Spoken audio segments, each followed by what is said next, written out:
ఓం మహాగణాధిపతయే నమః. ఓం గురుభ్యో నమః. ఓం శ్రీమాత్రే నమః. పరమేశ్వర స్వరూపమైనటువంటి జ్యోతిష, వాస్తు మరి ఇతర అనేకమైనటువంటి శాస్త్రములను మనకు అందించినటువంటి మహర్షులకి నమస్కారం. హయగ్రీవ హయగ్రీవ హయగ్రీవేతియో వదేత్ తస్య నిస్సరతే వాణి జహ్నుకన్యా ప్రవాహవత్. అరుణాం కరుణాతరంగితాక్షీం ధృతపాశాంకుశపుష్పబాణచాపాం అనిమాదిభిరావృతాం మయూకైః అహమిత్యేవ విభావయే భవానీం. శ్రీమాత్రే నమః. ప్రేక్షకులకి ఆ లలితాంబిక అమ్మవారి యొక్క అనుగ్రహం పరిపూర్ణంగా కలగాలని మనస్ఫూర్తిగా కోరుకుంటూ మనం ఈరోజు చెప్పుకోబోయేటువంటి విషయం ఏమిటి అంటే, చాలామంది బయట నన్ను అడుగుతున్నటువంటి విషయము, కొంత ప్రచారంలోకి వస్తున్న విషయం ఏమిటంటే, శుక్రుడు వక్రగతి జరగబోతుంది. అది ఎప్పటి నుంచి? మార్చి 2వ తేదీ నుంచి ఏప్రిల్ 13వ తేదీ మధ్యలో వక్రిస్తున్నాడు శుక్రుడు, కాబట్టి ఏదో జరిగిపోతుంది అనేటువంటి ప్రచారాలు వస్తున్నాయి. దీన్ని చాలామంది నన్ను అడగడం జరిగింది. ఏమండి, మరి శుక్రుడు వక్రగతి జరిగితే మా రాశి వారికి ఎలా ఉంటుంది?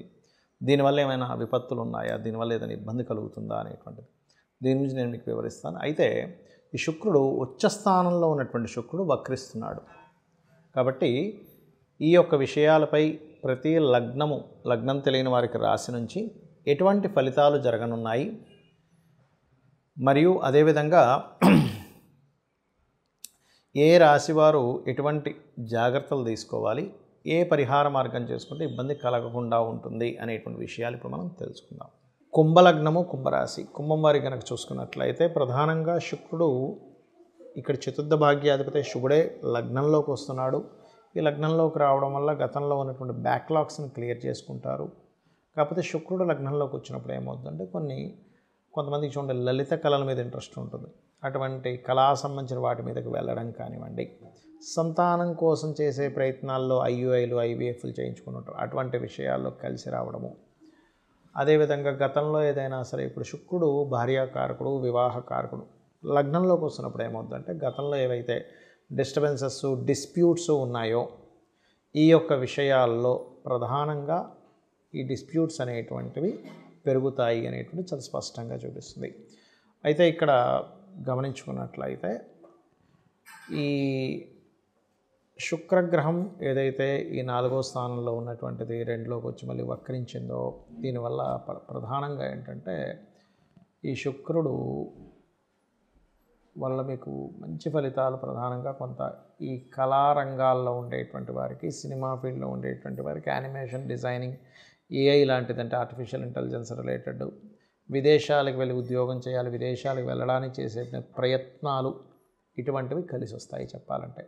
కాకపోతే ఇక్కడ మీరు ప్రధానంగా అప్పులు మరియు తల్లిగారికి సంబంధించిన విషయంలో ఏవైనా చిన్న అంటే తల్లి అత్తగారికి సంబంధించిన విషయాలు, డిస్ప్యూట్స్, అప్పు చేసే వరకు ఇచ్చేదేదో లాభం వస్తుందిలే అనేటువంటి దాంట్లో చేసేటువంటి ప్రయత్నాల్లోని ఇటువంటి విషయాల్లో కాస్త జాగ్రత్తగా ఉండండి.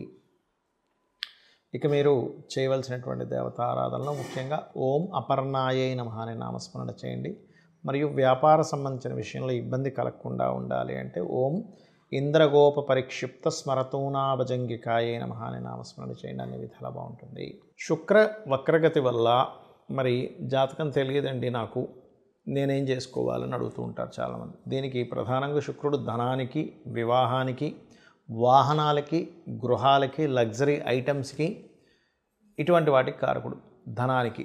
దీనివల్ల ఏమిటంటే, ఎవరైనా సరే ఈ యొక్క అంశంలో శుక్ర వక్రగతి వల్ల వీటికి సంబంధించినటువంటి విషయంలో మీ జాతకం తెలిసినా తెలియకపోయినా, మీ నక్షత్రం ఏదైనా కానీ వక్రించినంత కాలము కూడా, అంటే మార్చి 2వ తేదీ నుంచి ఏప్రిల్ 13వ తేదీ వరకు ఈ యొక్క విషయాల పట్ల కాస్త జాగ్రత్తగా ఉండండి. ఒకటి. ఇక రెండవ విషయం ఏంటంటే, దీనివల్ల దేశకాల పరిస్థితుల్లో ఏదైనా మార్పులు వస్తాయా? శుక్రుడు ప్రధానంగా ధనానికి కారకుడు కాబట్టి ఇక్కడ ఏంటంటే, ఈ ధనానికి కారకుడు ఈ కుంభరాశిలోకి వక్రించి చూడడం వల్ల కొన్ని విషయాల్లో ఎలా ఉంటుందంటే, కొన్ని దేశాలకు ఆర్థిక మాంద్యం రావడం, అదేవిధంగా ఫైనాన్షియల్ రిలేటెడ్ సంబంధించిన విషయంలో ఇక్కడ ప్రధానంగా ఏంటంటే, మీకు ఎప్పుడైతే ఏప్రిల్ నుంచి ఈ 4 గ్రహాలు, 5 గ్రహాలు, పంచగ్రహ కూటమి, ఈ గ్రహ కూటములు ఉన్నాయి. ఈ గ్రహ కూటమి నుంచి బయటకు వస్తున్నటువంటి శుక్రుడు కాబట్టి ప్రధానంగా కొన్ని పార్టీల్లో ఎవరైనా కూటమిగా ఉన్నటువంటి దాంట్లో నుంచి లేడీ ఉంటారు కొంతమంది సభ్యులు, అందులో వాళ్ళు కొంచెం బయటికి రావడం కానివ్వండి. అదేవిధంగా మరొక విషయం ఏంటంటే షేర్ మార్కెటింగ్ రిలేటెడ్ సంబంధించినటువంటి విషయంలో బుధుడు షేర్ మార్కెట్కి కారకుడు. ఈ షేర్ మార్కెట్కి కారకుడైనటువంటి బుధుడు కూడా మనకి మీన రాశిలో ఉంటాడు. ఆ మీన రాశిలో బుధుడికి ఎవరక్కడ మీకు సపోర్ట్ని ఇస్తారు అంటే శుక్రుడే సపోర్ట్ని ఇస్తాడు చెప్పాలంటే. ఎందుకంటే నీచభంగ రాజయోగాన్ని ఇచ్చేటువంటి గ్రహం శుక్రుడు. కాబట్టి ఎప్పుడైతే ఈ 2 మార్చి నుంచి ఏప్రిల్ 13 మధ్యలో సడన్గా ఒక్కోసారి చూడండి షేర్ మార్కెట్ విషయంలో డౌన్ఫాల్ అయిందండి అంటూ ఉంటారు. అలా సడన్గా తగ్గడం కానివ్వండి. అదేవిధంగా మరొక విషయం ఏంటంటే ఇక్కడ ఈ శుక్రగ్రహం వల్ల కొన్ని లగ్జరీ ఐటమ్స్ ఇట్లాంటివి ఉంటాయి. లగ్జరీ రిలేటెడ్ సంబంధించినటువంటి ఐటమ్స్ విషయంలో కొంతమంది చూడండి ఈ బిట్ కాయిన్స్ అని రకరకాలవి పెడుతూ ఉంటారు. అటువంటివి ఏమైనా ఇన్వెస్ట్మెంట్స్ చేసేటప్పుడు కాస్త చూసుకొని చేయండి. వక్రించినప్పుడు ప్రతి గ్రహము కూడా ఇక్కడ వక్రించడు. కొన్ని శుక్రుడు, బుధుడు, రవి వక్రించదండి, శని, గురువు, అదేవిధంగా కుజుడు వక్రిస్తాడు.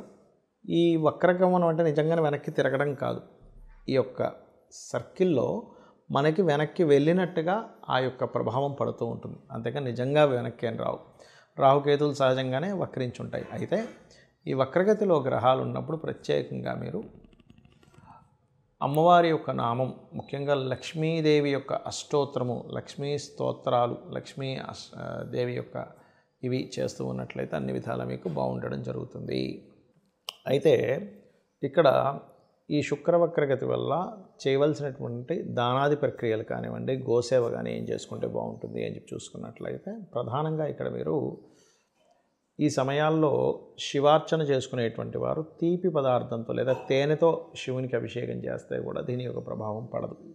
రెండవది, గోవులకి చపాతీలు 3 చపాతీలు తీసుకొని దాని మీద తేనె పూసి చక్కగా మీరు తినిపించినట్లయితే, అలా తినిపిస్తూ కూడా లలితా సహస్రనామాల్లో ఓం కామేశబద్ధం మన లలితా సహస్రనామాల్లో ఓం సంపత్కరీ సమారూఢ సింధుర వ్రజసేవితాయై నమః అనే నామస్మరణ చేయడం చాలా ముఖ్యమైనటువంటి అంశం. అదేవిధంగా మరొక విషయం ఏంటంటే ఇక్కడ ఈ యొక్క శుక్రగ్రహ సంబంధించినటువంటి విషయం ఏదైతే ఉందో ఈ కాంబినేషన్లో పర్టికులర్గా మరికొంతమందికి శుక్రగ్రహ ప్రభావం వల్ల వాహన సంబంధించింది కూడా కొంచెం జాగ్రత్తగా ఉండాలి. వాహనాలు కొనుగోలు చేసేటప్పుడు, గృహాలు కొనుగోలు చేసేటప్పుడు అని చెప్పాను కదా. ఎప్పుడైనా సరే ఇలా వక్రించినప్పుడు మీ జన్మజాతకంలో కనుక వాహన సంబంధించిన కొనుగోలు చేసేటువంటి గ్రహాలపైన ఏదైనా పాపగ్రహ సంచారాలు జరుగుతున్నా, లేదా మీకు నడుస్తున్నటువంటి మహాదశల్లో అంటే 3వ స్థానాధిపతి లేదా 11వ స్థానాధిపతి, 9వ స్థానాధిపతి ఫలితాలు వస్తున్నప్పుడు కూడా వాహన సంబంధించినవి కొనుగోలు చేయడము, అదేవిధంగా శుక్రుడు పాడై ఉండి కొంతమంది జాతకాల శుక్ర మహర్దశ నడుస్తున్నప్పుడు కూడా ఈ వక్రించినప్పుడు కొంత జాగ్రత్త పడాలి. ఇవన్నీ ఒక ఎత్తు అయితే ఇక్కడ మీరు లలితాంబిక అమ్మవారి యొక్క అనుగ్రహాన్ని మీరు పొంది అంటే నిత్యము లలితా సహస్రనామాలు చేసుకుంటూ గోసేవ కనుక చేస్తూ ఉన్నట్లయితే లేదా లక్ష్మీ అష్టోత్తరాలు చదువుకున్నట్లయితే శుక్రగ్రహ వక్రగతి అనేటువంటిది మీకు ఎక్కడా కూడా నెగిటివ్గా పడదు, పాజిటివ్గా ఉంటుంది. శ్రీమాత్రే నమః.